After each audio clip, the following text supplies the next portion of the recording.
Hey guys, tonight we begin with the medieval peasant wedding, a celebration that somehow blended holy vows, livestock, drunk uncles, and the occasional fist fight into what can only be described as a deeply rustic fever dream.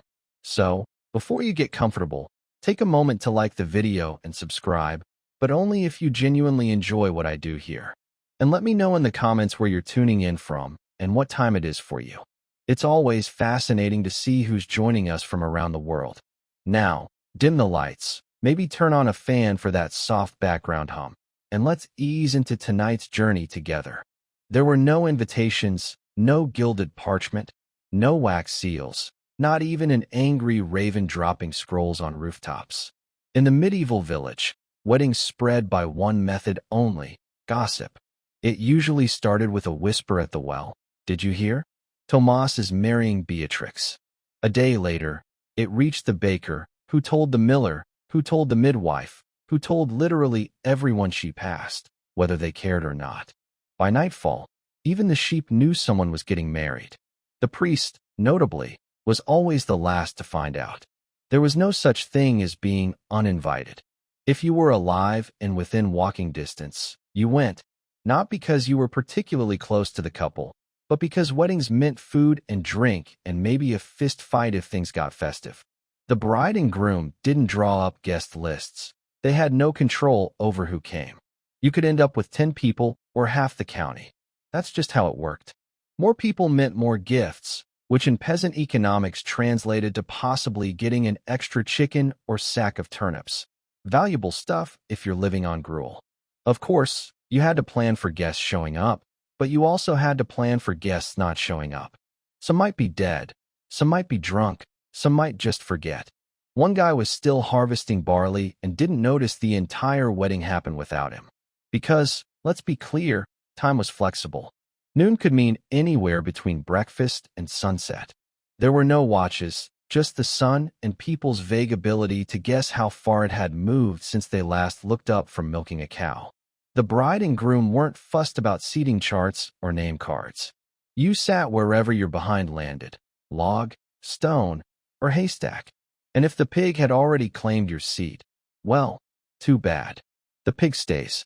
In the medieval peasant world, formal wear was more of a suggestion than a standard.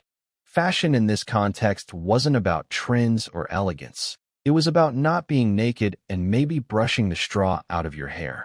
The bride did her best. She wore her nicest dress, which, to be fair, probably wasn't white. White fabric was impractical, expensive, and a magnet for every farm animal within a 2-meter radius. Instead, she wore brown, or gray, or off-gray, which had once been white before 3 harvests and a sheep-related incident happened to it. She might weave a crown from wildflowers if it was spring, or ribbon from something vaguely decorative, like an old curtain or someone's spare belt. She didn't expect to look like a queen. She just hoped to look like someone who hadn't been digging onions all morning. The groom, meanwhile, tried to look respectable. He might wash his tunic. He might comb his hair, assuming he still had some. If he had shoes, they went on.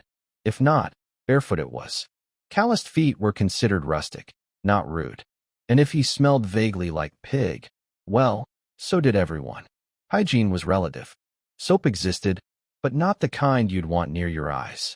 Bathing was done seasonally, or when it rained. So most guests didn't arrive sparkling clean. They arrived recognizably human. That was enough. Accessories were rare, but meaningful. A belt with an extra pouch? Stylish. A hat with feathers? Bold. A tooth still in place? Luxury. No one owned jewelry unless it was stolen or passed down from a great-grandmother who had once kissed a merchant. Children arrived smeared in mud, proudly displaying whatever insect or twig they'd found on the way. Old men wore the same wool cloak they wore every day. Old women, wrapped in layers, cast judgmental glances at everyone, muttering, "When I got married," under their breath. But no one cared if your hem was frayed or your sleeves didn't match. This wasn't a fashion show. This was a rare break from labor, a communal moment of joy. And if you arrived with both your boots and your teeth, you were practically nobility. The wedding venue was wherever there was space, and fewer than 5 pigs. Ideally, it was the churchyard, not in the church, that was reserved for noble weddings and high-maintenance saints. Peasants made do with what they had, which often meant exchanging vows next to a grave, under a tree, or beside a chicken coop that doubled as a bandstand. Grass was a luxury. Most of the time, the ground was either dry and cracked or soggy and full of surprise holes. If it had rained recently, and it usually had, the entire ceremony took place on a patch of churned-up mud generously seasoned with manure. Guests arrived wearing their wedding boots, which were just their regular boots, but with a resigned expression. There were no chairs, no bunting, no altar made from reclaimed oak. People stood or squatted or leaned against fences that creaked ominously. Sometimes someone brought a bench, and the elders claimed it immediately, like royalty without a throne. Everyone else just tried not to fall into a ditch. The decorations? Nature, mostly weeds. If someone hung a few flowers or ribbons around a fence post, it was considered Martha Stewart-level ambition. The rest of the setting was filled in by animals, dogs sniffing everything, chickens absolutely underfoot, and the occasional confused goat photobombing the betrothal. And then there were the smells. Pigs in the next field, sheep nearby, the faint but persistent scent of cabbage stew simmering in someone's pot. Combined with sweat and ale breath, it was less a wedding ambience and more a medieval cologne sampler. But still, people showed up because setting didn't matter. This was a rare break from the grind of survival. The wedding could be held in a puddle surrounded by compost, and it would still be better than weeding barley all day. By the time the bride and groom stood before the priest, most of the guests were already itchy, sunburned, or 3 cups of ale into the celebration, which was fine, because the ceremony itself wasn't exactly a Shakespearean affair. It was short. It was awkward. And if the priest had somewhere to be afterward, it was even shorter. For medieval peasants, marriage wasn't about flowers, rings, or tearful vows. It was mostly about contractual clarity. The church, by the 12th century, had begun to insist on a priest's involvement. But truth be told, many couples considered themselves married the moment they declared their consent in front of witnesses. I take you as mine, and you take me as yours. That was the gist. Romantic in a highly practical, tax-liable way. Some ceremonies included a blessing and a few Latin mutterings. Most didn't involve kissing, not because of modesty, but because no one was eager to put their mouth on someone else's mouth after 6 days without soap. The priest might cross himself, say a prayer, and then rush off to his next task, like helping dig a grave or yelling at a goose. The church had range. There were no rings unless someone found a bent copper trinket or inherited a questionable family heirloom. Some couples exchanged small tokens, cloth, a knife, or a coin, to seal the deal.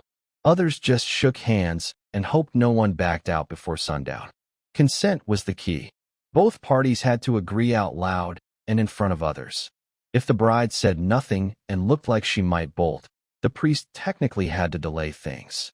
But often, a stern glance from a parent or a reminder of dowries already exchanged moved things along fast. And that was it. No organ music, no flower petals, no long speeches. Just 2 peasants standing in a muddy yard saying yes to a future of shared labor, screaming children, and if they were lucky, 1 good blanket. But despite the simplicity, the weight was real. In that moment, surrounded by friends, livestock, and curiosity-driven toddlers, they were bound, not by lace or incense, but by words. And in the medieval world, words had power, especially when followed by ale. Now, when peasants said feast, what they meant was, we have more than one kind of food today, and nobody has to steal it. The post-wedding meal wasn't catered. There was no menu. There were no servers.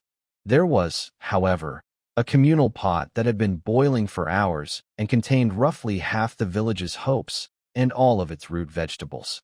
The centerpiece of the meal was usually a stew bubbling in a cauldron the size of a small cart. Into it went cabbage, leeks, onions, barley, turnips, maybe some dried peas, and if you were really lucky, a bit of meat. A chicken if someone had been feeling generous or reckless. Otherwise, flavor was left in the hands of salt or fate. Guests didn't sit at tables. They found a rock, a bench, or a sturdy dog. Bowls were passed around, and if you didn't bring one, you had to eat from your hands or borrow your neighbor's. Spoons were wooden, shared, or theoretical. Fingers did most of the work. Drinks were better. Ale was plentiful, home-brewed, and stronger than expected. It went down fast, burned slightly, and made even burnt stew taste like joy.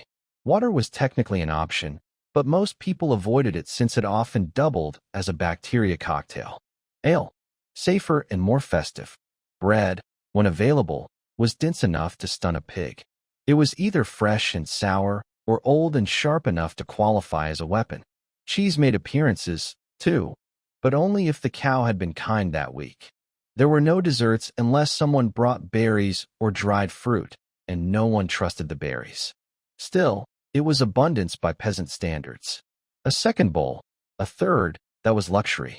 Children raced around with crusts in hand. Elders gnawed contentedly, gums be damned.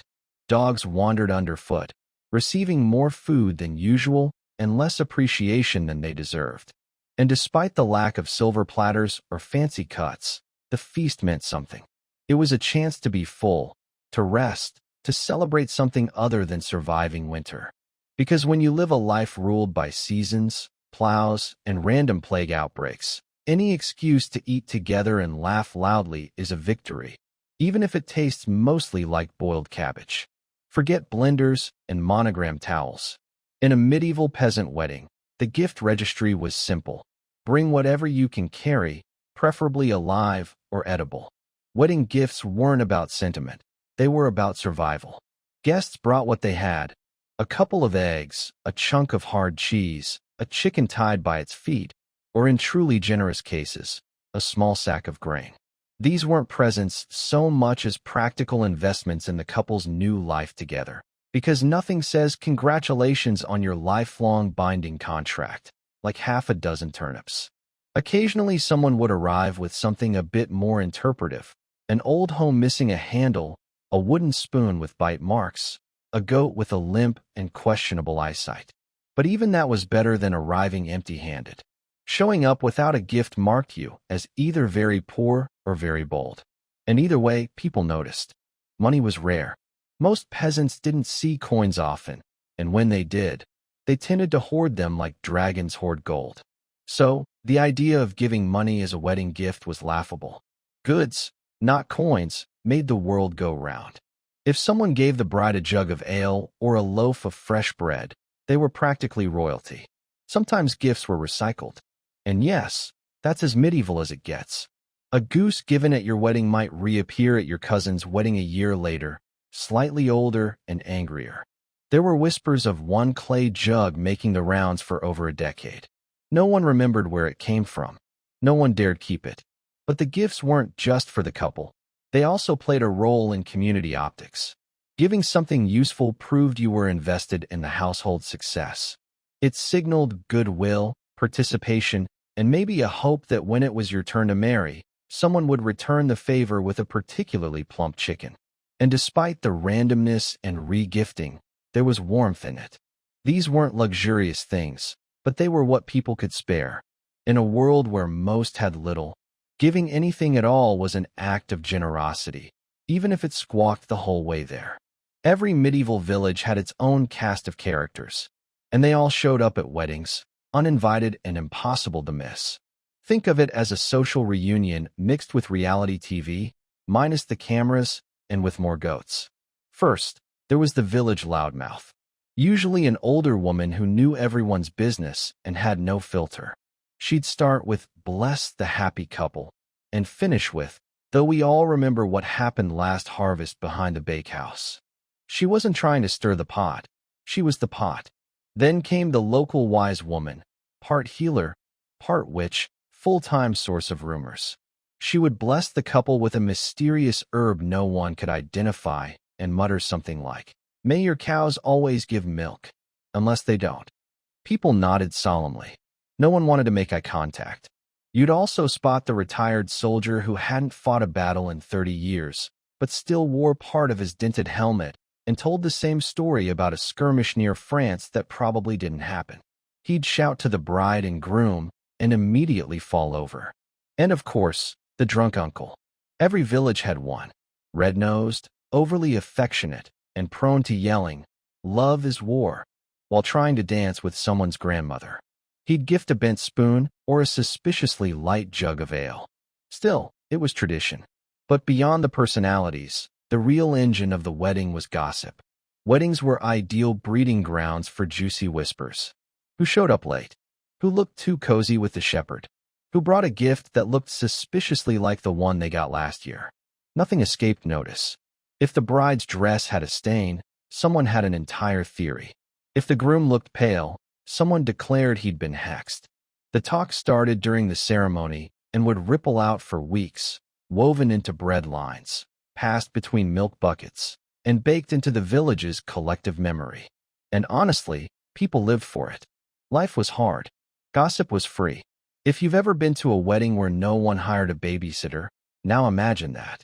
But with more mud, fewer teeth, and absolutely zero supervision.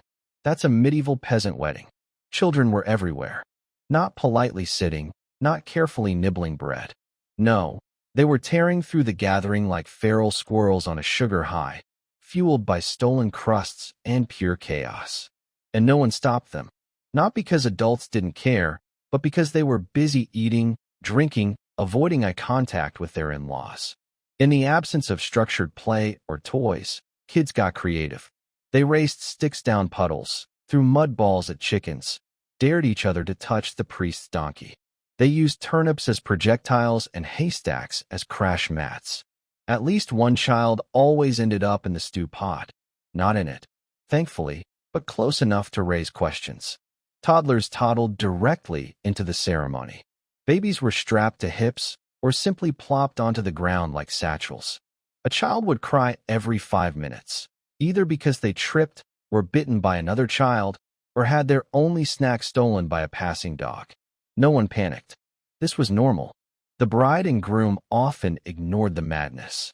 Occasionally, the bride would grab a toddler by the collar mid-vow and hand them off to someone with, "Here, yours now." The child, unfazed, would simply scurry off like a tiny medieval gremlin. Sometimes there was a group of older kids, self-declared supervisors, who lorded over the little ones with all the compassion of tiny landlords. "No, you can't sit there." "Yes, we're allowed to take your bread." Lord of the Flies meets dirt and bad hygiene. In truth, weddings were some of the only times children were allowed, even encouraged, to be completely wild. It was understood, let them burn off steam while the adults did the same. If they didn't come back covered in scratches, bruises, and someone else's breadcrumbs, were they even at a wedding? By the end of the day, most children were passed out in hay piles, sticky and exhausted. A few had acquired minor injuries, but no one was surprised either. In the grand tradition of medieval peasant weddings, music was less organized performance and more whatever sound someone could coax out of an object. If you were lucky, a local with a fiddle showed up. If you were very lucky, he knew more than one tune. The most common musician was that one guy. Every village had one who claimed he could play something: a flute, a pipe, a badly tuned lute with 3 strings, and one dream. Sometimes the instrument was improvised, a pot lid and a stick, 2 jugs, or just enthusiastic whistling through missing teeth. If no one brought an instrument, well, congratulations. You now had a choir of ale-soaked uncles belting the one wedding song they all kind of remembered. The lyrics were vague, slightly inappropriate, and repeated until someone passed out or forgot the words, whichever came first. Drums, when present, were anything that made noise when hit. Buckets, barrels. One time, a well-fed goose in a sack. Rhythmic stomping was also a favorite, particularly useful since it doubled as dancing and scared away rats. The repertoire? Narrow.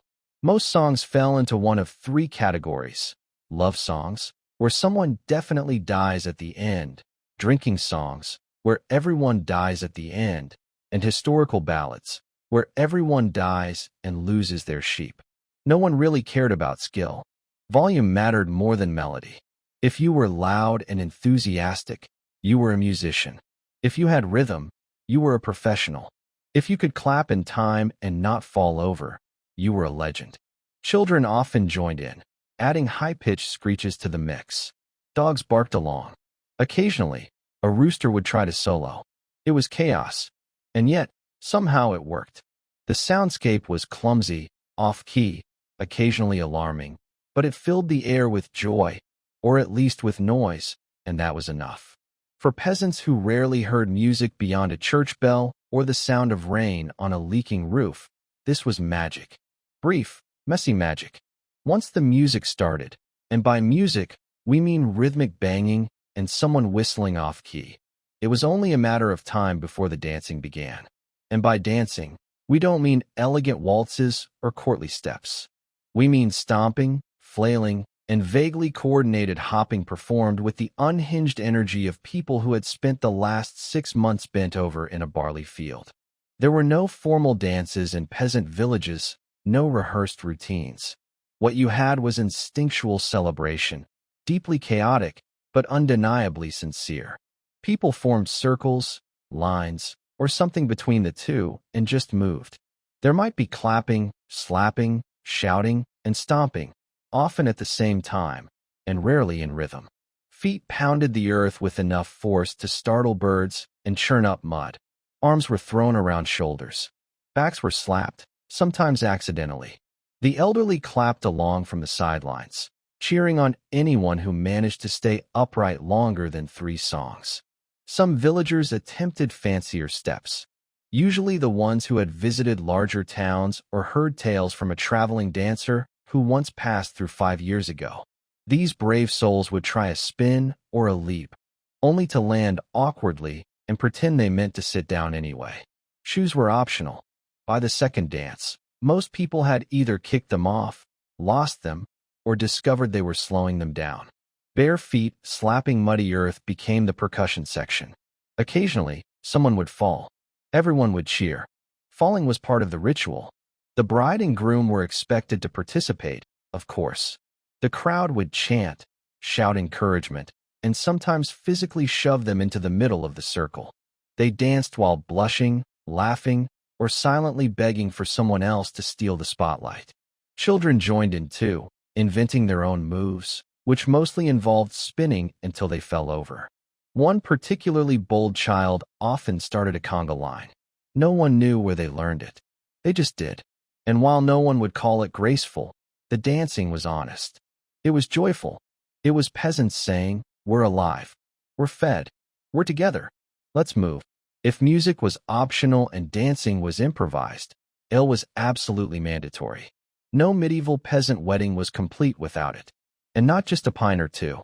We're talking jugs, barrels, buckets, and anything else that could hold a fermented liquid without leaking too fast. Water was considered suspicious, mostly because it tended to contain unpleasant things like frogs, filth, or dysentery. Ale, on the other hand, had been boiled during brewing, which made it safer and far more entertaining. It wasn't always strong, but it could be, depending on who brewed it and how little they valued subtlety. Most weddings featured a mix of weak ale, suitable for children and the elderly, and something stronger, which could drop a grown man in 3 cups flat. The latter was often stored in large wooden casks and ladled out like soup. You didn't ask what was in it. You just drank it and hoped you remembered the rest of the evening. Mugs were passed around freely. If you had your own, great. If not, you shared. No one worried about germs, mostly because the concept of germs hadn't been invented yet, and also because ale felt clean. That tingly burning sensation? That was the sanitizing effect, they said, or possibly blindness. With each round, the crowd got louder, looser, and a bit more chaotic. Polite laughter gave way to belly laughs. Stories became more exaggerated. People started complimenting the bride's smile or the groom's oddly shaped knees. Someone always started a drinking song, which turned into a shouting contest, which then turned into a nap under the table. There was always one person who shouldn't have had that last cup, the kind who began by singing and ended by vomiting behind a haystack. And yet no one judged. That was just part of the ritual. In a world of hard labor, harsh winters, and looming mortality, ale was more than just a beverage. It was social glue. It made people talk, laugh, confess, and occasionally fall into a trough. And at a wedding, it served one essential purpose: to turn a sacred union into a party no one would remember clearly, but everyone would remember fondly. No medieval peasant wedding was complete without a touch of chaos. Not necessarily planned chaos, but the kind that simmers under the surface until someone's elbow nudges the wrong jug or someone else flirts with the wrong cousin. Let's start with the flirtations. Weddings were matchmaking gold mines. You had music, drink, food, technically, and a field full of eligible peasants who had spent the past several months covered in mud and despair. A wedding offered the rare chance to see someone without soot on their face. It was basically medieval speed dating. Glances were exchanged. Flowers were awkwardly offered. A few brave souls attempted poetry, which usually involved rhyming "hey" with "may" and quickly losing their nerve. The dance floor was prime flirting territory, though most moves involved tripping into someone and pretending it was romantic. Of course, not all flirtations were welcome, and that's where the fights began. The most common triggers: someone danced too closely with someone else's intended, someone spilled ale on a borrowed tunic, someone insulted someone's goat. Again, the fights were rarely serious, mostly shoving, slurred shouting, and the occasional wrestling match in the mud that no one actually tried to break up. By the time it ended, both parties were usually too tired or too drunk to remember what they were arguing about. They'd shake hands, share a mug, and move on. Then there were the accidents. Weddings plus livestock plus ale equals unpredictable results. Chickens were frequently stepped on. Children fell into barrels. Someone always tripped into the stew pot. Once, a goat got tangled in the bride's veil and dragged her 10 feet before anyone noticed. She was fine. The goat was applauded. But no one was surprised. Accidents were part of the fun. They gave the villagers stories to tell for years to come. Remember Tomas's wedding when old Magda sat on the beehive? Instant legend. And while nobles had pristine banquets and rehearsed toasts, peasants had spilled ale, accidental kisses, and mild head injuries. And somehow, that felt more genuine. At some point in every medieval peasant wedding, right after the fourth drinking song, but before the goat stole the bread, someone would look around and ask the question, "Hey, where'd the bride and groom go?" Cue the knowing smirks, the raised eyebrows, the older aunties nudging each other and muttering things like, "Well, they didn't waste time." Because everyone knew exactly where the newlyweds were, or at least what they were doing. Consummation wasn't just tradition, it was legally important. In medieval Christian Europe, a marriage wasn't considered fully valid until it was, let's say, made official in the eyes of the Lord and a sagging straw mattress. Technically, some weddings even had witnesses, a disturbing mix of custom and nosiness, though by the later Middle Ages, most villages wisely abandoned that part. The newlyweds usually slipped away to a barn or a back room or a hovel someone had swept for the occasion. Privacy was relative. There were no locks, and curtains were a luxury. But the important thing was symbolic disappearance. The community understood. Let them vanish. Let them bond. Meanwhile, back at the feast, the party carried on. The absence of the couple didn't stop the dancing or the ale or the off-key singing. If anything, it gave people something to gossip about. How long do you think they'll be gone? Betty trips over his own boots. She looked like she knew what she was doing. Well, his mother said he's clumsy. When the couple eventually reappeared, flushed, rumpled, vaguely victorious, no one said anything out loud, but everyone looked. The groom got handshakes. The bride got proud nods and unsolicited advice from women who'd been married since the great turnip shortage of 1314. Some couples didn't return at all. They fell asleep in the hay or decided that right now was a good time to start that domestic bliss early. No one blamed them. After months of labor and years of waiting, they'd earned their brief escape from noise, mud, and neighbors who couldn't stop commenting. And while there were no honeymoons, that stolen hour of privacy was the closest thing they'd ever get. The morning after a medieval peasant wedding was less romantic sunrise and more hangover with livestock. Gone were the music, laughter, and frantic goat chasing. In their place, aching feet, empty jugs, and the slow communal realization that someone had definitely slept in a cabbage patch. Guests emerged from wherever they'd collapsed. Haystacks, under carts, inside sheds, or simply curled up next to the communal fire like large, snoring cats. Hair was matted. Tunics were muddy. One man was wearing someone else's cloak and didn't seem particularly eager to give it back. The feast table, if you could call it that, was now a war zone. Half-eaten loaves, spilled ale, an overturned stew pot, and the unmistakable presence of a chicken that had clearly been there all night. Someone found a single shoe in a tree. Someone else had acquired a dog. Children were already up, of course, wide awake and sticky, dragging sticks and singing fragments of the wedding song with lyrics they'd invented. One toddler walked past proudly holding a goose egg, and no one knew where he got it, or if the goose was okay. The bride and groom? Likely still hiding. They'd resurface eventually, tousled, exhausted, and probably with straw in their hair, ready to begin a new life of shared chores, livestock maintenance, and mild existential dread. But on this morning, they were allowed to remain mythical figures.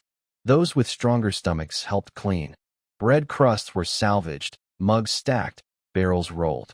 Others simply sat on logs, holding their heads and muttering prayers for silence, strong tea, or time travel. The priest walked by with a suspiciously smug look. He hadn't partied. He remembered everything. And worse, he was ready to talk about it. Yet, despite the mess, no one complained. There was a quiet satisfaction in the aftermath. The wedding had happened. The couple was married. The village had come together, danced, eaten, bled a little, and survived. That was enough. When you picture a medieval wedding, it's tempting to imagine elegance, flower garlands, flowing gowns, sweet music wafting through the trees. And that might have happened somewhere. But for peasants, the real legacy of a wedding was much simpler. It was mud, laughter, bruised knees, boiled cabbage, and community. These weddings weren't about prestige. They weren't spectacles meant to impress. There were no photographers, no planners, no mood boards. What there was, and what mattered, was presence. The whole village came out, not just to witness the vows, but to participate in something rare, joy. Because medieval life for peasants wasn't just hard, it was relentless. Hunger, disease, taxes, bad weather, and the occasional armed noble crashing through your barley field. Joy was brief. Fun was suspect. But weddings were the exception. A communal pause in the chaos. A moment where dirt-stained hands held bread instead of tools, and voices sang instead of swearing at rocks.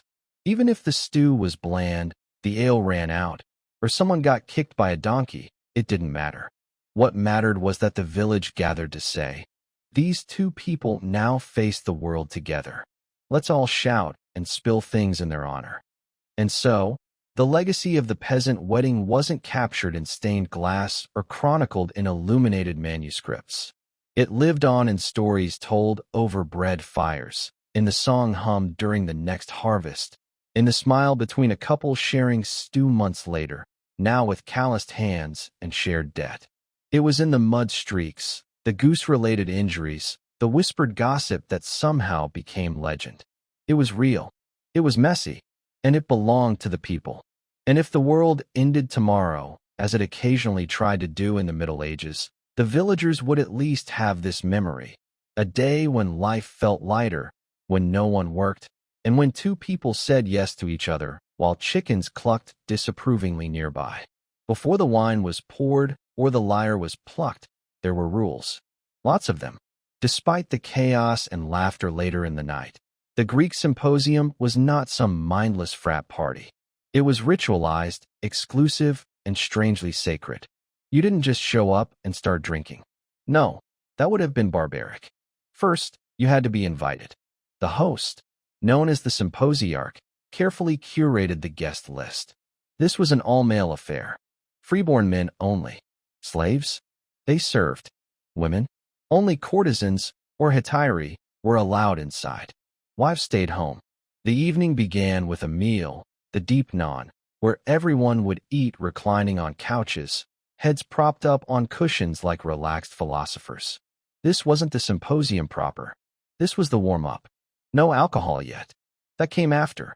Because once the food was cleared and the floor swept, the real event began. The wine was mixed with water in a large crater. To drink wine unmixed, as the Scythians did, was considered uncivilized. The symposiarch decided the ratio. Weak? You're here for conversation. Strong? You're here for chaos. It was a fine line, too. And things stayed stiff. Too drunk, and Plato's dialogues turned into a Dionysian disaster. Now, here's where it gets interesting. Every symposium had a purpose, usually philosophical, political, or poetic. But underlying all that was a sense of sacred leisure, what the Greeks called skol. This wasn't wasted time.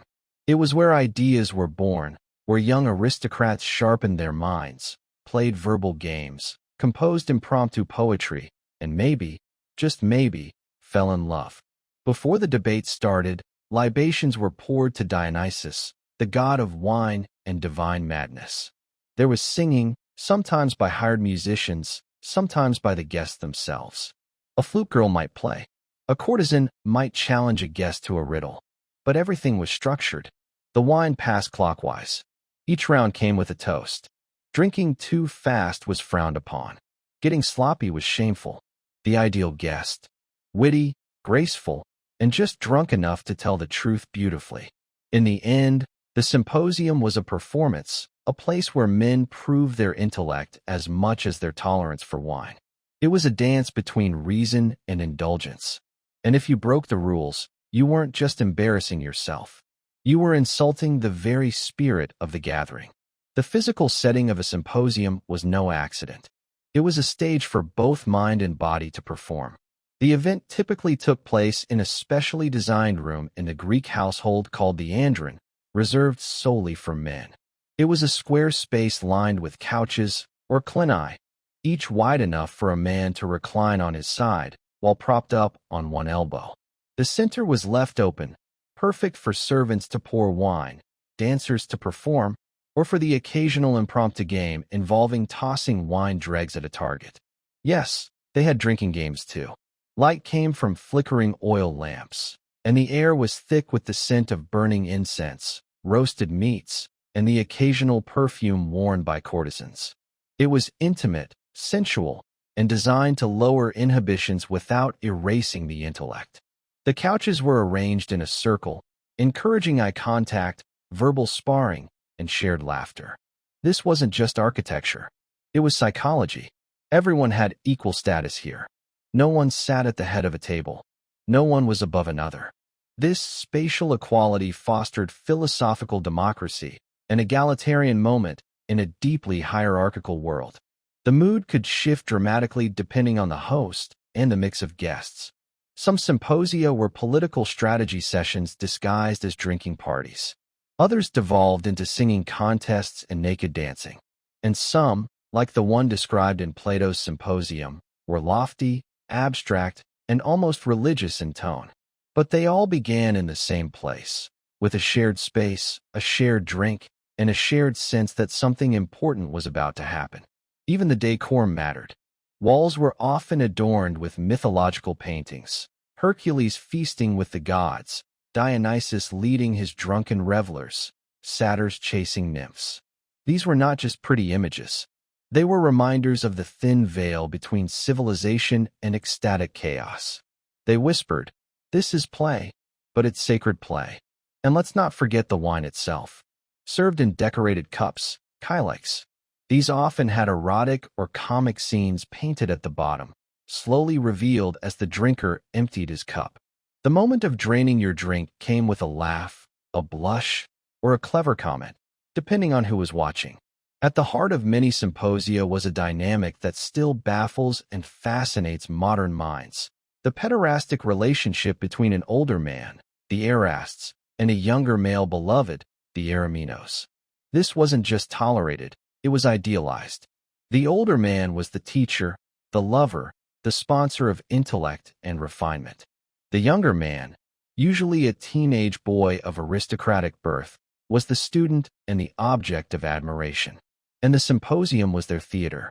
This bond wasn't purely carnal, at least not in theory. It was supposed to be about virtue, discipline, and the passing down of knowledge and moral character. But that didn't stop the air in the symposium from becoming charged with erotic tension. The older men would use clever wordplay and recited poetry to woo the beautiful youths reclining beside them. Compliments were expected. Groping was frowned upon. The key was restraint. It proved control, dignity, and the seriousness of one's intent. The beloved, meanwhile, was expected to resist, at least publicly. His virtue lay in how well he could deflect advances with grace and wit. A boy who gave in too easily lost social value. A boy who refused everyone forever risked seeming cold or arrogant. The ideal kept everyone guessing. He blushed. He deflected. He teased. And above all, he listened. He was expected to absorb not just affection, but wisdom. Now, not every guest engaged in these dynamics. Married men were supposed to behave, but let's be honest, many didn't. Courtesans, or hetairai, were allowed to offer physical pleasure, but the boys were meant to offer something higher: inspiration. They were the muses of the male elite. Their youth reminded older men of fleeting beauty, of time's cruel advance, of why philosophy mattered in the first place. Plato famously used a symposium to explore the nature of love itself, as a ladder beginning with physical attraction and rising toward divine contemplation. But that lofty climb began quite literally on a couch beside a beautiful boy. The intimacy of the setting made it possible to speak of the soul without embarrassment, to admit longing without shame. Wine was not just a beverage at the symposium. It was the fuel, the compass, and the test. But the Greeks didn't drink the way we do today. To them, consuming wine unmixed with water was considered the mark of a savage. The ideal Greek drinker diluted his wine with at least 3 parts water. Why? Because wine was not meant to overwhelm. It was meant to loosen the tongue without dulling the mind. The central crater, a large mixing vessel, sat in the middle of the room like an altar. The symposiarch, often elected for the evening, decided the wine-to-water ratio. He wielded great power. A strong mix meant a wild night. A weak one signaled a night of poetry and discourse. It was a delicate balance, too. And the evening dragged. Too drunk, and you might vomit on your neighbor's sandals and earn eternal shame. Each guest was given a cup, often beautifully painted, and the wine was ladled out in rounds. It flowed clockwise, with each man taking a sip before passing it on. But it wasn't just about drinking. It was about rhythm. Each round came with a toast, a song, a witty remark. Wine invited vulnerability, creativity, and occasionally madness. The Greeks believed Dionysus, god of wine, could inspire both divine insight and complete insanity, depending on how much you poured. And pour they did, but not without purpose. There was an art to pacing oneself. A truly respectable guest could drink several rounds, trade clever jabs, recite Homer, and still sit upright. Losing control? That was for barbarians. In fact, the symposium was partly a training ground to show that a real man could enjoy pleasure and still govern himself. Self-control, even in intoxication, was a virtue. That said, not all guests adhered to the ideal. The drunk who danced naked, knocked over the lyre player, or mistook the serving boy for a satyr became the subject of ridicule for years. Stories of symposium disasters were passed around like cautionary tales. But on the flip side, the slightly tipsy philosopher who spoke beautifully on the nature of justice or love might be remembered for eternity. Not every moment at a symposium was philosophical pondering. When the wine flowed and minds loosened, the Greeks turned to games and music, deliberate, structured amusements that revealed a man's spirit, cleverness, and social finesse. The symposium wasn't just a place for intellectual showmanship. It was a playground for performance. One of the most popular games was katabos, a bizarre and surprisingly elegant pastime. Guests would flick the dregs of their wine at a target, often a saucer balanced on a stand or floating in a bowl of water, trying to knock it over with a well-aimed splash. Success wasn't just about skill. It was symbolic. Men often called out the name of a lover while launching their wine, a cheeky blend of flirtation and athleticism. Hit the mark? The gods approved your passion. Miss. Well, maybe you weren't worthy of her or him. Music was ever present. A hired flute girl, an auletress, might play haunting tunes to accompany a toast or dance between courses. Sometimes she danced herself, swirling in rhythm with the rising heat of the evening. But the guests didn't just listen. They performed, reciting Homer, improvising erotic poetry, or singing drinking songs was not optional. It was expected. A man who couldn't carry a tune or deliver a clever verse was silently judged, even pitted. But the real performance was verbal. Witty banter, sympathetic conversation, was an art form. Verbal duels tested memory, wordplay, philosophical knowledge, and charm. Men would pose riddles, challenge each other to poetic improvisation, or tell biting jokes. It wasn't about cruelty. It was about finesse. The best conversationalist was quick, thoughtful, and slightly provocative. And then there were the riddles. Sometimes philosophical, sometimes obscene. A well-timed riddle could silence a room or send it into raucous laughter. The most admired guests could deliver a dirty pun and a theory of justice in the same breath. And if the room was right, if the wine was balanced and the company sharp, the entire event took on a magical atmosphere. Half performance, half revelation. The goal of it all wasn't just to impress. It was to connect, to build bonds, to let personality, intellect, and desire intertwine. In this playful chaos, reputations were made or destroyed. Because in the Greek symposium, you weren't just judged by what you thought, but by how cleverly you could say it while half drunk and draped in a tunic. While Greek wives stayed behind closed doors, barred from the intellectual and sensual world of the symposium, another kind of woman moved freely through the flickering lamplight, hetairai. These high-class courtesans were not mere entertainers or sex workers. They were educated, witty, and trained in music, conversation, and seduction. They weren't just present at the symposium. They were vital to it. A hetairai could recite poetry, sing alongside the lyre, debate philosophical ideas, and outflirt even the cleverest aristocrat. Unlike most Greek women, she was not confined to the household. She could own property, attend parties, and even accumulate wealth. Some became legendary, like Aspasia, the famed partner of Pericles, who was rumored to have taught rhetoric to Athens' greatest minds. But make no mistake, their position was complex. They walked a thin line between celebrated and scorned. Revered for their intellect and charm, they were also objects of lust and satire. Still, in the wine-soaked world of the symposium, the hetairai was often the only woman who could speak freely and be heard. Their presence changed the dynamic. With them, the evening was no longer just a boys' club of philosophy and flirting. It became a charged, unpredictable dance of power and performance. A well-placed remark from a hetairai could deflate a man's ego or spark a debate that lasted all night. They were conversational warriors, trained to challenge, tease, and occasionally humiliate. Eroticism was always in the air, but it wasn't always consummated. The flirtation, the tension, that was the point. Some hetairai were lovers. Others remained distant, using allure as leverage. They played by their own rules, often using their beauty and wit to climb socially or manipulate political alliances. For many men, these women represented a fantasy.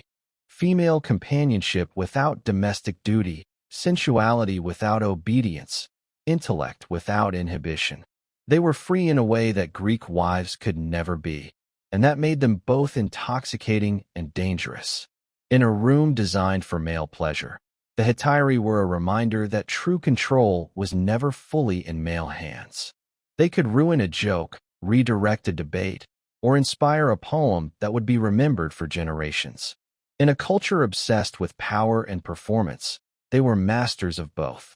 While the symposium had its fair share of games, flirtation, and poetic excess, its greatest legacy may be intellectual. Beneath the laughter and rising intoxication, something remarkable happened. Serious thought took root. These were not mere drinking parties. They were laboratories of the mind.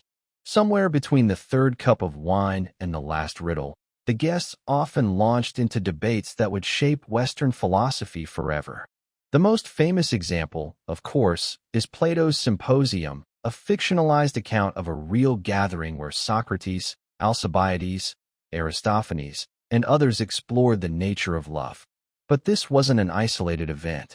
Across Greece, especially in Athens, symposia were known as places where ideas collided. Public issues, metaphysics, morality, and human desire were all on the menu. These debates weren't lectures. They were battles of logic, of wit, of emotional conviction. The setting mattered. Wine lowered defenses. Humor softened blows. And the intimate space gave permission for vulnerability. You could challenge a man's view on justice, his belief in the gods, or even his sexual preferences, and if you were clever enough, earn his respect. One of the central themes was eros, erotic love, not just in the carnal sense, but as a philosophical force. Socrates, through Plato, described love as a ladder. It starts with physical attraction, rises through appreciation of beauty, and culminates in the contemplation of the eternal form of beauty itself. That idea? It was born at a symposium. But other topics came up too. What is virtue? What makes a man wise? Can the soul be immortal? Is pleasure a good in itself, or merely a distraction? These were not academic questions. They were urgent, personal, and delivered in between sips of spiced wine.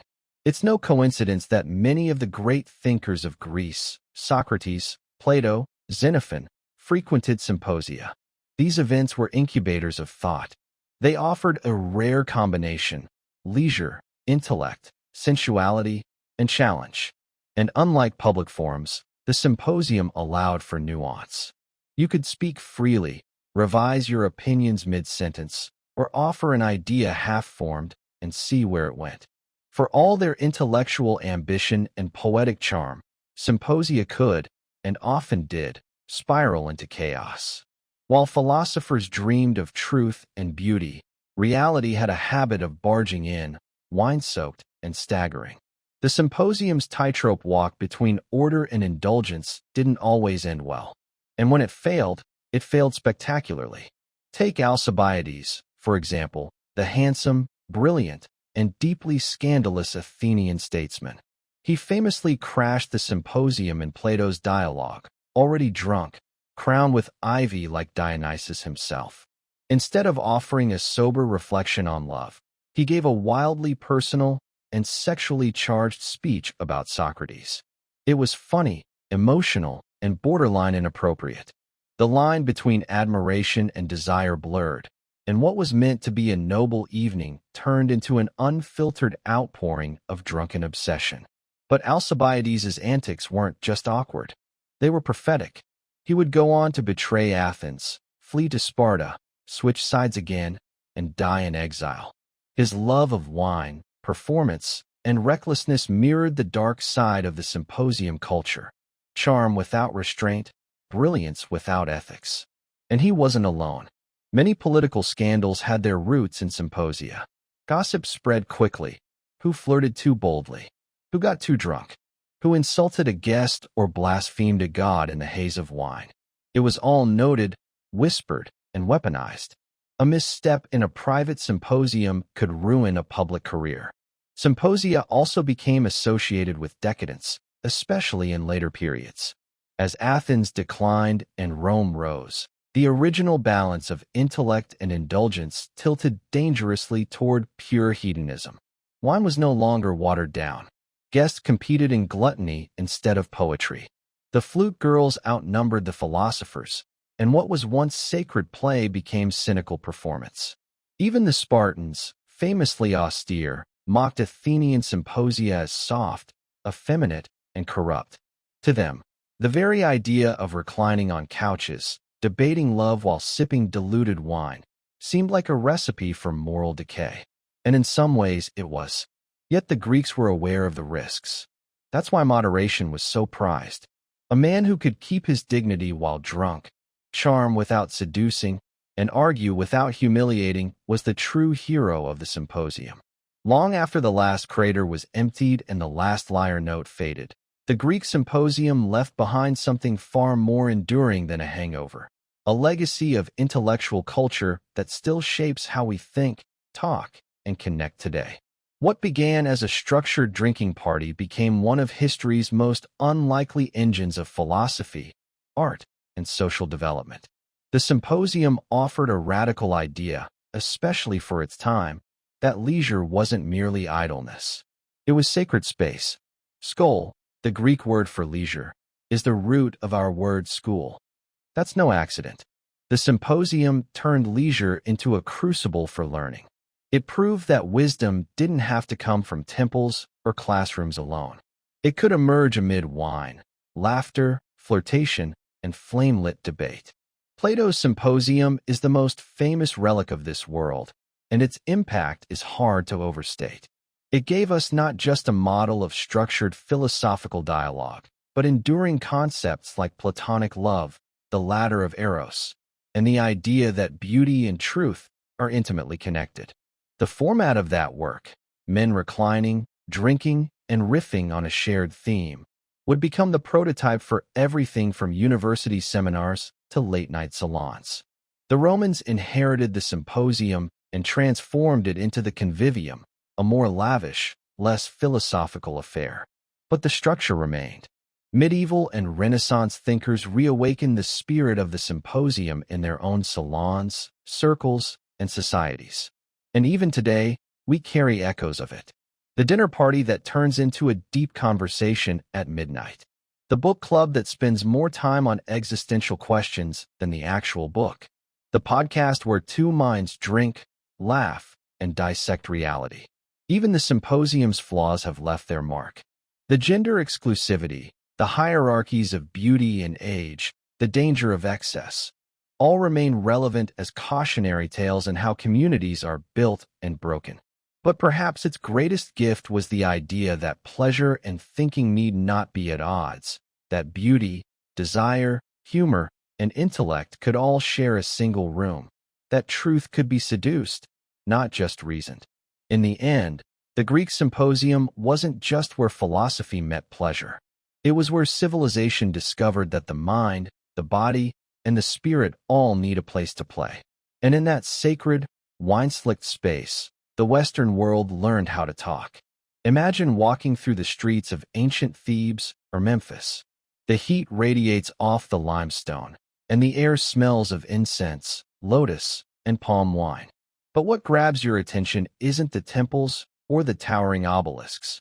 It's the people, men and women alike, their faces adorned with thick black eyeliner that extends dramatically from the corners of their eyes. Their heads are crowned not with natural hair, but with ornate wigs, braided, curled, sometimes perfumed. It's striking, unmistakable, and absolutely everywhere. In ancient Egypt, personal appearance wasn't just a matter of vanity. It was a coded language. What you wore on your head and painted around your eyes told the world who you were, what you believed, and where you stood in society. Wigs and eyeliner weren't mere trends. They were statements of identity, spirituality, and hygiene. Eyeliner, made from a dark green pigment called malachite or the more famous coal from galena, a black lead sulfide, was applied with careful precision. The look was bold, but not just for beauty. It was believed to protect the eyes from harsh sunlight, much like how athletes today use black grease. More importantly, it had deep spiritual and medicinal significance. The ancient Egyptians believed the pigment protected against evil spirits and infections, especially from the Nile's ever-present flies and bacteria. This wasn't superstition alone. Modern science has confirmed that lead-based coal may have had antimicrobial properties. So, yes, your eyeliner could save your life. As for the wigs, they were more than fashionable headpieces. Hair was shaved regularly to maintain cleanliness and prevent lice. Wigs were worn daily by elites and on special occasions by commoners. The material varied: wool, plant fiber, or human hair, and so did the complexity. Some were simple plaits, others towering structures of curls, beads, and even gold ornaments. A well-made wig was expensive and a symbol of wealth, much like a tailored suit or luxury handbag today. Together, the wig and the eyeliner created a persona, controlled, composed, and sacred. To appear in public without them, especially in the upper classes, would be unthinkable. It wasn't just about looking good. It was about being civilized, clean, protected, and in harmony with the gods. To ancient Egyptians, kohl wasn't just makeup. It was protection, identity, and even a kind of prayer. Both men and women, rich and poor, lined their eyes with bold strokes of black, stretching the pigment out toward the temples in elegant, sweeping arcs. And they didn't do it because it looked cool, though it absolutely did. They did it because the eyes were sacred. The ancient word for eye makeup was med, and applying it was an almost ritual act. The most common formula was made from galena, a dark gray mineral ground into fine powder and mixed with oils or animal fat. Applied with a stick, it formed that iconic black eyeliner that defined Egyptian faces for centuries. But there was more to it than aesthetics. Galena was thought to repel illness and misfortune. It wasn't just paint. It was magic. Why the obsession with the eyes? Because in Egyptian mythology, the eye had power. The eye of Horus, one of the most enduring symbols of protection and royal authority, represented healing and wholeness. To line one's eyes with kohl was to invoke this protective symbol, to spiritually and physically shield oneself from harm. And protection was no small matter in the ancient world. The Nile, while the giver of life, also brought disease and pests, flies, dust, bacteria. These were everyday concerns. Kohl may have acted as an early form of sunscreen and an antimicrobial barrier. Archaeologists even found that the lead salts in kohl stimulated nitric oxide production in the skin, which helps the immune system. So, in a very real sense, it healed while it decorated. But the use of kohl wasn't the same for everyone. The wealthy had access to finely milled galena and decorative applicators made from ivory or polished wood. Poorer citizens might use simpler versions or crushed charcoal. But the impulse to adorn and protect the eyes transcended class. Even laborers could be found with lined eyes, their own form of everyday sacredness. Interestingly, the act of painting one's eyes was deeply sensual, and not just in the modern cosmetic sense. It was intimate. To prepare your eyes for the world meant preparing your soul. It was a connection to the divine, the hygienic, and the erotic, all traced along the lash line. In ancient Egypt, your hair, or more precisely, your wig, told people everything they needed to know about you. Who you were, how clean you were, how rich you were, how close to the gods you stood. Wigs weren't just vanity. They were status, practicality, and ritual, all woven into a single elegant headpiece. Let's start with the basics. Most Egyptians shaved their heads. The reasons were practical and cultural. In the sweltering Egyptian climate, real hair was hot, sweaty, and a magnet for lice. Shaving it off was cleaner, cooler, and far more comfortable. But walking around bald didn't exactly scream elegant. So enter the wig. Wigs were usually worn by the elite, pharaohs, priests, and wealthy nobles. But even middle-class citizens had simpler versions. They were made from a variety of materials depending on your social standing. The richest Egyptians commissioned wigs made from human hair, sometimes mixed with plant fibers or sheep's wool to add volume and structure. These wigs could be styled with elaborate curls, tight braids, or layered plaits, often set with beeswax and perfumed cones of scented fat that slowly melted into the scalp as the day wore on. In a word, luxurious. The shapes and styles were also statements. A short geometric bob might indicate a formal occasion, while long cascading locks with golden beads screamed royal power. High-ranking priests often wore specific styles associated with their temple duties, and children, even royal ones, were sometimes depicted with the famous side lock of youth, often shaved clean except for one ornate braid. But wigs were more than just aesthetic armor. They were deeply symbolic. To cover one's head was to signify control, purity, and divine alignment. Priests shaved completely before entering temples, but would don wigs when performing outside rituals, highlighting the difference between spiritual sanctity and public presentation. Over time, wigs became heirlooms, passed down or buried with their owners. A fine wig might be placed carefully in a tomb, its strands still holding their form after thousands of years. Some mummies have even been found with wigs still in place, delicate braids and tight curls resting above a silent face, ready for the afterlife. If wigs were the crown, perfume cones were the halo. No look in ancient Egypt was complete without fragrance, literally worn on your head. These odd-looking blobs we see in Egyptian art, perched atop elaborately braided wigs, they weren't just artistic flourishes. They were perfume cones, solid mixtures of oils, fat, and scent meant to slowly melt and bathe the wearer in divine aroma. The cones were made from a base of animal fat or beeswax infused with myrrh, frankincense, lotus, or cinnamon.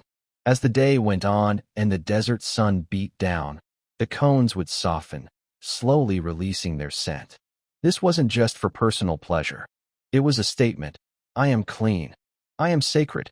I smell like the gods. Scent in Egypt wasn't a luxury. It was a moral good. Cleanliness was next to godliness. Quite literally, the gods were believed to be fragrant, and temples burned incense daily to invite them in.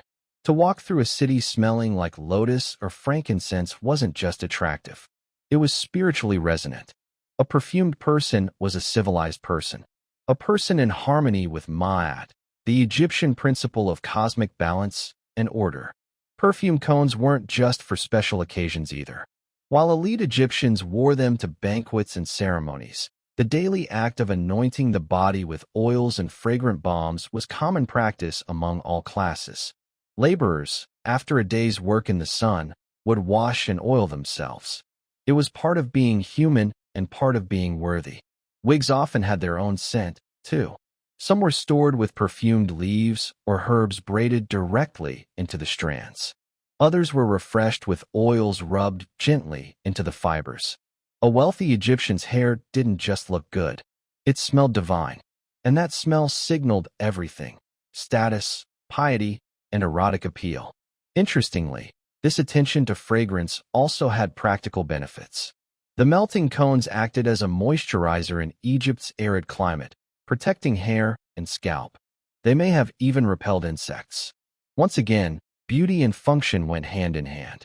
One of the most striking features of ancient Egyptian beauty culture was its egalitarian approach to cosmetics.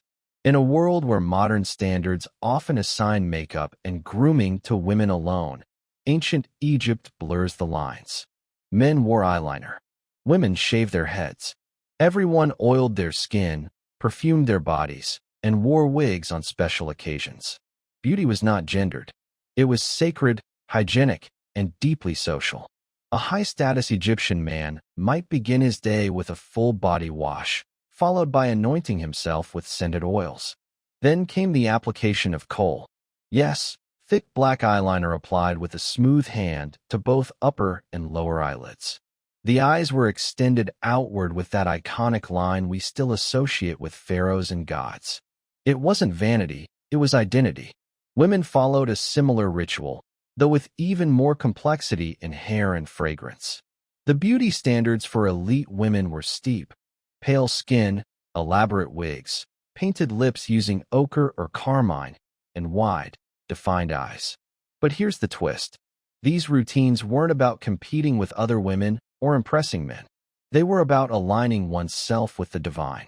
After all, the gods themselves were depicted in full regalia, heavily adorned, beautified, radiant. Androgyny, in fact, played a powerful symbolic role in Egyptian iconography. The gods blurred gender roles constantly. Hathor, the goddess of beauty and fertility, was both motherly and erotic. Osiris, ruler of the underworld, was depicted with green skin, a fake beard, and makeup, hardly hypermasculine. Even pharaohs like Akhenaten were portrayed with curiously genderless features: soft bellies, almond eyes, wide hips. This cultural acceptance of beautification across genders created a society where appearance was not just tolerated, it was expected. A man who didn't line his eyes or keep himself perfumed could be seen as lazy, uncivilized, or even irreligious. Personal grooming wasn't an indulgence. It was a duty. Even servants and laborers partook in the ritual, though with simpler materials. They might use soot instead of galena, plant oils instead of expensive perfume, linen wigs rather than human hair. But the impulse was the same, to present oneself as whole, clean, and worthy of respect. In ancient Egypt, to be clean was to be close to the gods. Dirt wasn't just unpleasant, it was unholy, and personal hygiene was a form of spiritual discipline. That's why wigs, eyeliner, perfumes, and cosmetics weren't just accessories of wealth or vanity. They were physical proof of your class, your discipline, and your worthiness to participate in society. Let's start with the basics. Hair. Shaving the head and body was common among both men and women. Hair trapped sweat and lice, enemies in the desert climate. A clean-shaven scalp signified order, self-control, and spiritual cleanliness. That's why priests who served in temples were required to shave completely and bathe multiple times a day. Their ritual duties demanded not just piety, but visible purity. Wigs then became both a practical and symbolic solution, offering style while allowing one to remain ritually clean underneath. Bathing was a daily practice for anyone who could afford the time and water. The wealthier you were, the more elaborate your hygiene routine. Wealthy households had footed basins and servants who poured water, scented with lotus or rose petals, over your body. You'd scrub yourself with natron, a naturally occurring mineral salt that served as soap, and follow it up with a generous application of oil to keep the skin supple. Your fragrance, too, told others how much you were worth. A cheap oil made from castor or morina might get you through the day, but frankincense, cinnamon, or lotus oils, those marked you as someone of distinction. To be clean and perfumed was to be respectable. To be unwashed or smelly wasn't just a personal failing. It was a social scandal. And what about your eyeliner? The quality of your kohl, how finely it was ground, what minerals it used, and how artistically it was applied was another visible marker of class. Sloppy lines or cheap materials would betray you immediately. A nobleman's kohl case might be made of ivory or alabaster. A laborer's carved roughly from clay or wood. Clothing too reinforced these hygiene signals. Light white linen was preferred, clean, breathable, and symbolic of purity. Stains or unwashed fabric suggested laziness or low status. In ancient Egypt, beauty wasn't just for the living. It followed you into the afterlife. The same kohl, wigs, and perfumes that signaled cleanliness, class, and devotion in daily life were carefully included in tombs to accompany the dead. Death to the Egyptians was not the end. It was a transition, and you were expected to look your best when meeting the gods.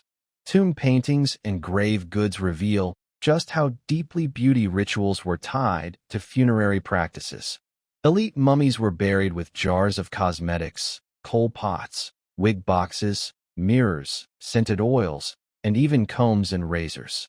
In some cases, the deceased was depicted on the coffin itself with elaborately painted eyes and perfectly styled hair, often wearing a ceremonial wig adorned with gold or lapis.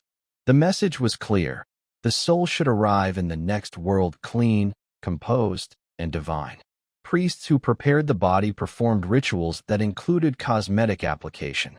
They painted the eyes with black lines, re-anointed the skin with oils, and sometimes even fitted the deceased with a wig before wrapping the body in linen. The intention was twofold: preserve the body and elevate the spirit. Beauty here wasn't just ceremonial. It was transformational. The opening of the mouth ceremony, one of the most vital rites for the dead, symbolically restored the senses, sight, smell, speech, to the departed soul. The beautifully lined eyes of the deceased were not merely symbolic. They were meant to see again in the afterlife. The perfume cones and sacred oils helped the spirit smell the sweet air of paradise, and the polished mirrors ensured the dead could admire their own perfected form for eternity. Even gods of death and protection were depicted as beautiful. Anubis, the jackal-headed embalmer, appears with black-lined eyes and sleek, idealized features. Isis and Nephthys, protectors of the dead, were always shown with perfect hair and divine cosmetics, models for both the living and the dying. For Egyptians, to be well-groomed in death was to show respect to the gods and signal readiness for rebirth. To decay, to stink, to appear unkempt, these weren't just physical failings. They were spiritual ones. Beneath the elegance of ancient Egyptian beauty rituals lay a world of practical tools, well-crafted, ritualized, and surprisingly sophisticated. If you were an elite Egyptian preparing for a banquet, temple service, or your own burial, you didn't just slap on coal with your finger or run a comb through your hair blindly. You had a personal beauty kit, often as finely made and symbolically charged as any religious artifact. Let's start with mirrors. Made from polished copper or bronze, these handheld discs gleamed enough to reflect the face clearly, at least for those who could afford them. These mirrors often had ornate handles carved from wood, ivory, or faience, and shaped like gods, lotus stems, or protective deities. Gazing into one was not just about vanity. It was a reminder of order, symmetry, and divine harmony. Kohl applicators were another essential.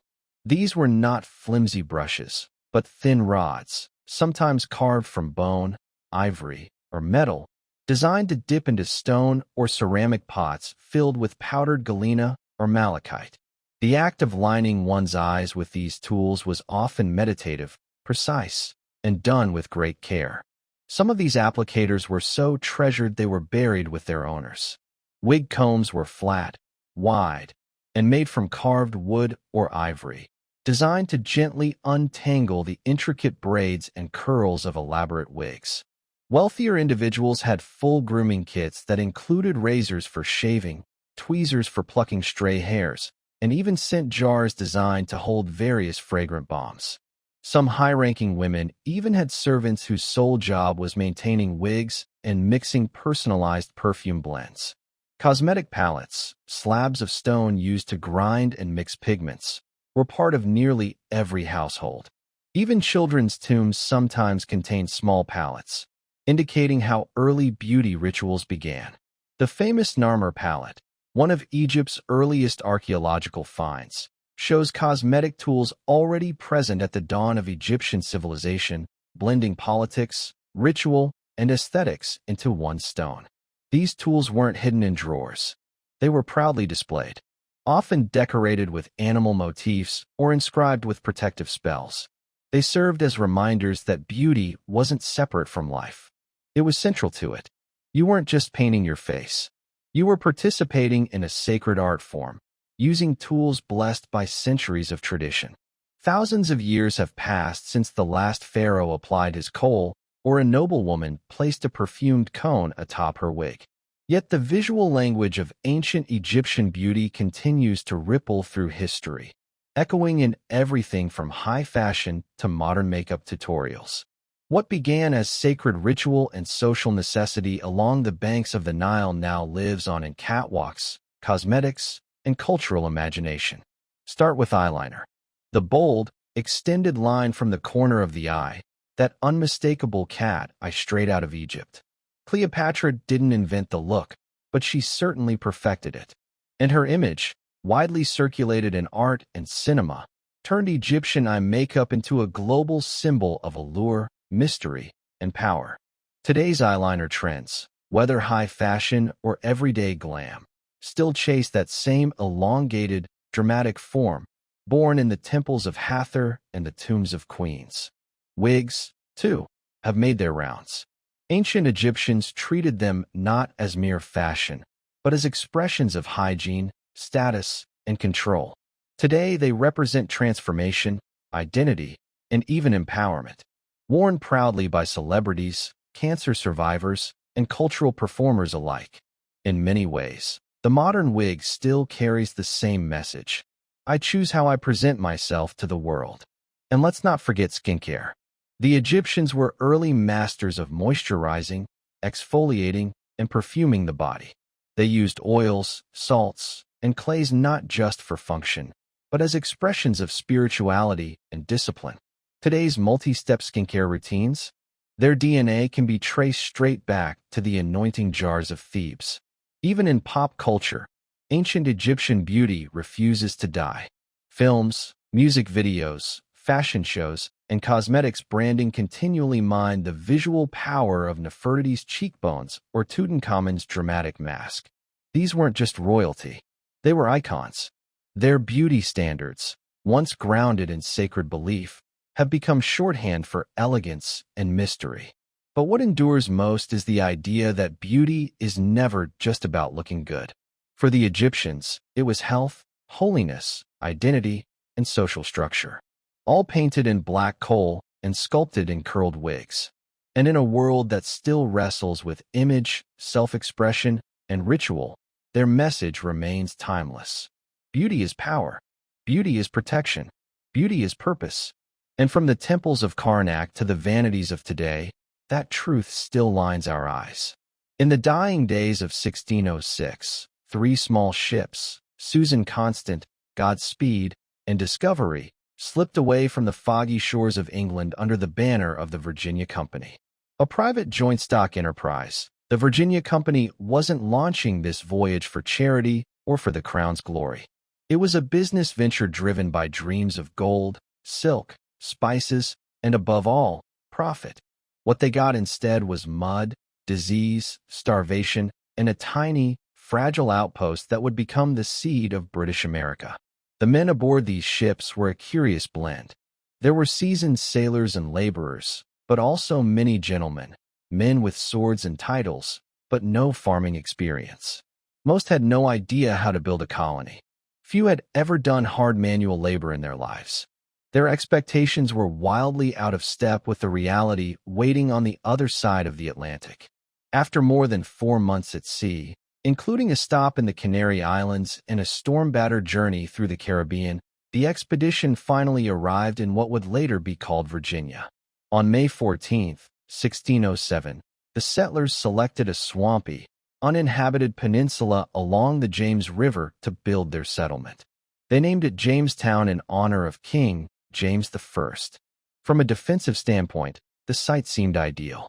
It was far inland enough to avoid detection by the Spanish Navy and surrounded by water on 3 sides, offering protection from possible native attacks. But the location came with a cost: brackish, undrinkable water, rampant mosquitoes, and poor soil. It was, in almost every practical sense, a death trap. Still, they unloaded their supplies and began constructing a wooden fort.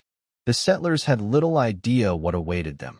Harsh summers, freezing winters, and a thin supply line stretched across the ocean. Within weeks, illness began to spread. The water made them sick. Food was scarce. Leadership was weak. Arguments constant. And yet, in that miserable, mosquito-infested patch of land, they laid the first stones of what would eventually grow into an empire. The gamble was massive. The risk was astronomical. But the dream of empire, wealth, and glory drove them forward, blind to the disaster that was already beginning to unfold. Jamestown had been founded, but survival? That was a whole other matter. From the moment the settlers set foot on Jamestown's soil, death began its slow, relentless march. The land was lush with promise, but the reality turned cruel. The water was brackish, too salty to drink safely and too polluted to support life. Crops failed to grow in the sandy, marshy soil, and the men, mostly unused to hard labor, were not prepared to farm, fish, or hunt effectively. Within weeks, dysentery, typhoid, and malaria began to spread. Food supplies ran low almost immediately. Their original stockpiles, brought across the Atlantic, were never meant to last through an entire year. The settlers had counted on regular resupply ships and perhaps some quick local harvesting. Neither materialized. Most of the colonists were gentlemen or craftsmen, not farmers. They lacked the knowledge to grow crops in a new climate, and too many refused manual labor altogether, considering it beneath their station. The summer of 1607 was punishingly hot. Disease ravaged the population.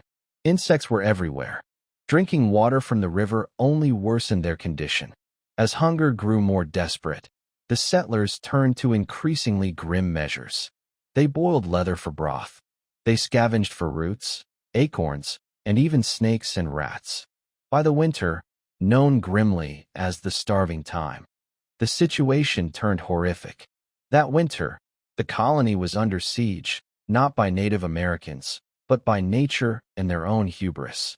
With Captain John Smith injured and gone, and tensions with the Powhatan Confederacy worsening, trade came to a halt. The settlers were effectively trapped behind the wooden walls of their fort, surrounded by hostile forests and freezing temperatures. Eyewitnesses reported unthinkable acts.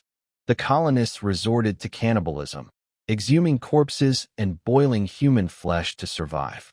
George Percy, one of the colony's leaders, later wrote of how they were driven through insufferable hunger to eat those things which nature most abhorred. Of the roughly 500 colonists alive in the fall of 1609, only about 60 survived to see the spring. If Jamestown had a turning point in its early chaos, it came in the form of one man, Captain John Smith, soldier, adventurer, and, as he loved to remind everyone, survivor of many battles. Smith was not a nobleman. He didn't wear a powdered wig or carry a fancy title. But what he lacked in social standing, he made up for in grit, audacity, and hard-earned experience. Exactly what the floundering colony needed. By the fall of 1608, with the death toll rising and morale near collapse, Smith took command. He didn't ask politely. He seized control. The gentlemen who had refused to work found themselves on the receiving end of his infamous policy. He that will not work shall not eat. It wasn't a metaphor. Smith enforced labor, dividing the settlers into work gangs for building, farming, and securing firewood. No one was exempt, not even the gentlemen. Starvation had no respect for social rank. Smith also recognized the necessity of building relationships with the surrounding Powhatan tribes. Where others had treated the natives with suspicion or hostility, Smith brought diplomacy backed by force. He traded copper pots and beads for corn and grain, using gifts, threats, and strategic shows of strength to secure food. These exchanges weren't always peaceful, but they often worked. In a time when famine haunted every meal, Smith's ability to secure supplies kept the colony from total collapse. He mapped the Chesapeake Bay with military precision, drawing the first accurate charts of the region. These would prove invaluable to future settlers. His exploration also revealed how little the English knew about the land they claimed. They weren't in a void. They were surrounded by powerful, organized native societies that vastly outnumbered them. Despite his success, Smith wasn't loved. He was abrasive, egotistical, and quick to insult his enemies, which in Jamestown was practically everyone. In 1609, a gunpowder explosion left him badly injured. Whether it was sabotage or an accident remains unclear, but the result was final. Smith was sent back to England. Without his leadership, Jamestown fell once more into disarray. But the foundation he laid, discipline, diplomacy, and survival, left its mark. Captain John Smith didn't build a utopia. He built a chance. And in the wilderness of Virginia, that was more than most could manage. Long before the English ever set sail, the land they arrived on was already governed. It was not empty wilderness, but the heart of a vast and powerful Native American empire, the Powhatan Confederacy, led by Wahunsenkaw, referred to by the English simply as Chief Powhatan. This alliance of over 30 tribes controlled the entire Chesapeake region. They had established villages, cultivated fields, trade networks, and a complex political system. The English were not pioneers. They were intruders. At first, Chief Powhatan saw an opportunity. The newcomers brought metal tools, beads, mirrors, and weapons, items the Powhatans valued. A limited relationship might prove useful, especially if the English remained small and dependent. Early on, food and trade were exchanged. Diplomacy, strained though it was, held. But it was always precarious. In this tense atmosphere, one figure emerged as a symbol of attempted peace: Pocahontas. As Chief Powhatan's daughter, likely around 10 or 11 years old at the time, she was not a princess in the European sense, but she was politically important. According to John Smith, she famously saved his life from execution in 1607, though modern scholars debate whether the story was exaggerated, misinterpreted, or invented altogether.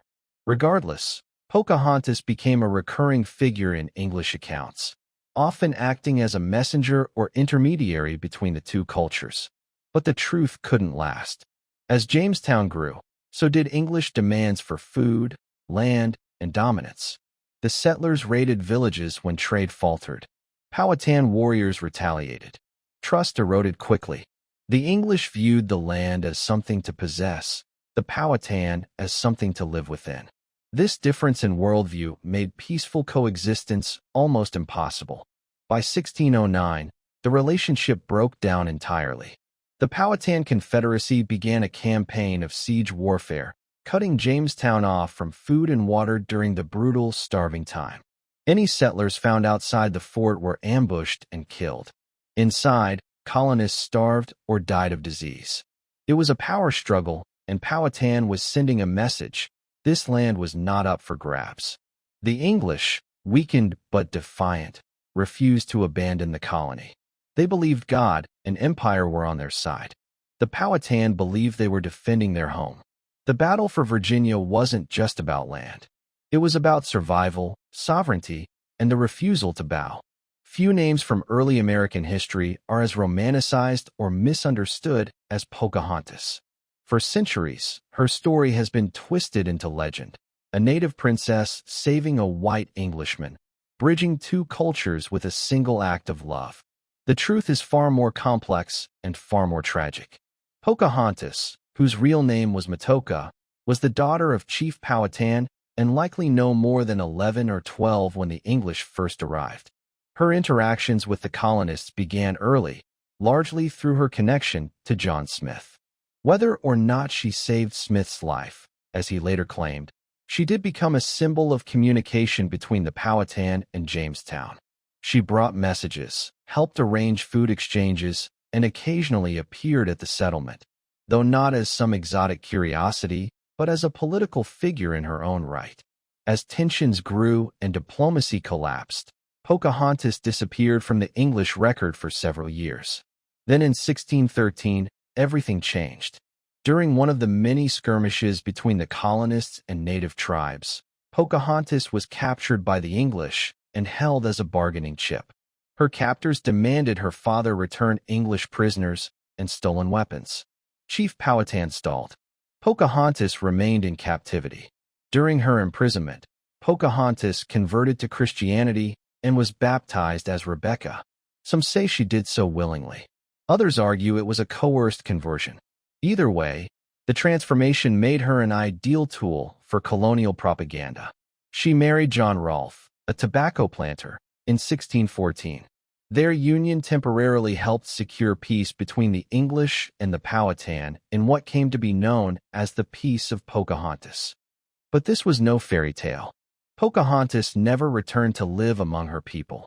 In 1616, she was taken to England as a living advertisement for the success of the Jamestown experiment. She was paraded before nobles and King James himself, dressed in English gowns, speaking their language. Her identity overwritten by colonial ambition. In 1617, while preparing to return to Virginia, Pocahontas died suddenly, likely of illness. She was around 21. Her death ended any illusion that harmony between the English and Powhatan could be sustained. Pocahontas lived between two worlds, never fully belonging to either. To the English, she was a symbol of conquest and assimilation. To her people, perhaps a tragic reminder of what was being lost. By 1610, Jamestown had survived starvation, disease, leadership collapses, and warfare, but barely. The colony still lacked what the Virginia Company wanted most: profit. There was no gold, no silk, and no spices. Investors back in London were growing restless. Colonization was expensive, and Jamestown was starting to look like a costly failure. What the settlers needed was a cash crop, something the English market would crave. And they found it in a leafy, bitter plant, tobacco. Enter John Rolfe, a young widower and ambitious planter. Rolfe brought with him a strain of tobacco seeds from the Caribbean, specifically Nicotiana tabacum. Unlike the harsher native variety used by the Powhatan, this imported tobacco was smoother, milder, and far more addictive. English consumers couldn't get enough of it. By 1612, Rolfe had successfully cultivated his first crop. Within just a few years, tobacco transformed Jamestown from a starving outpost into a booming economic enterprise. The plant thrived in the warm, humid Virginia climate. Tobacco fields began to sprawl outward from the fortified town, turning once hostile land into agricultural gold. The English had found their reason to stay. But tobacco came with a price. The crop drained soil nutrients quickly, requiring ever more land to maintain yields. That meant encroaching on native territory, further inflaming tensions with the Powhatan. The push for profits clashed directly with indigenous survival. Labor was another issue. Tobacco was incredibly labor-intensive. At first, the English relied on indentured servants, poor Europeans who worked for several years in exchange for passage to the New World. But even this wasn't enough. Within a few decades, Jamestown would begin importing enslaved Africans to meet the demand, laying the groundwork for a brutal system of slavery that would shape American history for centuries. Still, tobacco gave the colony life. Exports soared. New settlers arrived. Land grants expanded. Jamestown was no longer just an imperial experiment. It was a functioning, profitable settlement. It wasn't the future the Virginia Company originally envisioned. They had dreamed of finding gold mines and building cities. What they got was a muddy patch of land and fields full of tobacco. But it worked. And for England, that was enough. Tobacco didn't just save Jamestown. It bound the future of the American colonies to the soil, to labor, and to a deadly kind of success. In August of 1619, a ship anchored near Point Comfort, not far from Jamestown. Aboard were around 20 African men and women, captured by Portuguese traders, seized by English privateers, and now sold to the English colonists. Their arrival marked a moment both understated and monumental, the first recorded instance of Africans being brought to English North America. The ship, the White Lion, had captured its human cargo from a Portuguese slave ship en route to the Spanish colonies. Once in Virginia, the Africans were exchanged for food and supplies. Official records describe them as 20 and odd Negroes, and their exact legal status remains debated by historians. Were they slaves in the full sense, or were they treated like indentured servants, expected to earn freedom over time? The truth is complex and ominous. Early records show that some Africans, like Anthony and Isabella, did gain freedom and even own property. But as tobacco profits grew and labor needs increased, the lines between indentured servitude and racial slavery began to harden. What began ambiguously would, within a few decades, evolve into a rigid system of race-based chattel slavery. At first, these Africans joined a colony already dependent on forced labor. The fields of tobacco needed more hands than the English could provide. Indentured European laborers were dying of disease or fleeing into the frontier. The colonial economy was hungry, and African labor, perceived as more durable and less costly in the long term, offered a solution. The 1619 arrival is often considered a foundational moment in American history, not just for Jamestown, but for the nation that would emerge centuries later. It marked the beginning of a racial caste system that would shape laws, economies, and identities for generations. Yet, at the time, it likely passed without fanfare. There were no speeches, no records of outrage, no sense of historical turning point. Just another transaction in a colony built on survival and profit. But the legacy was profound. Those first Africans, stripped of homeland, family, and freedom, laid roots in Virginia's soil. From their suffering and resilience would grow a long, painful chapter of American history. Jamestown wasn't just the birthplace of English America. It was the beginning of something darker, too, the American system of racial slavery. By 1619, Jamestown was no longer just a ragged outpost clinging to life.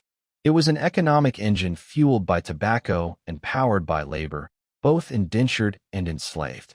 Yet, profit alone couldn't bind a people together. When the Virginia Company's distant managers in London ignored colonial needs, the settlers demanded a voice. What they got would shape representative government in English America. In July 1619, Governor George Yardley convened the first General Assembly at Jamestown's church, calling together 22 elected burgesses from various settlements along the James River. It was an unprecedented experiment. Colonists choosing their own legislators to enact laws, levy taxes, and address local concerns. Over 3 days, these burgesses passed ordinances on land distribution, trade with native tribes, and even penalties for drunkenness. A bitter irony in a colony where wine and tobacco flowed freely. This representative body wasn't perfect. Voting was limited to free male property holders, landowners, or those with a certain tobacco yield. Yet, it established a principle: political power derived from consent, not just royal decree. When new settlers objected to unfair taxes or arbitrary arrest, they appealed not to the company's distant directors, but to their elected burgesses. Jamestown residents now had a mechanism to protect their interests if they could only keep it alive amid crisis. Trouble arrived swiftly.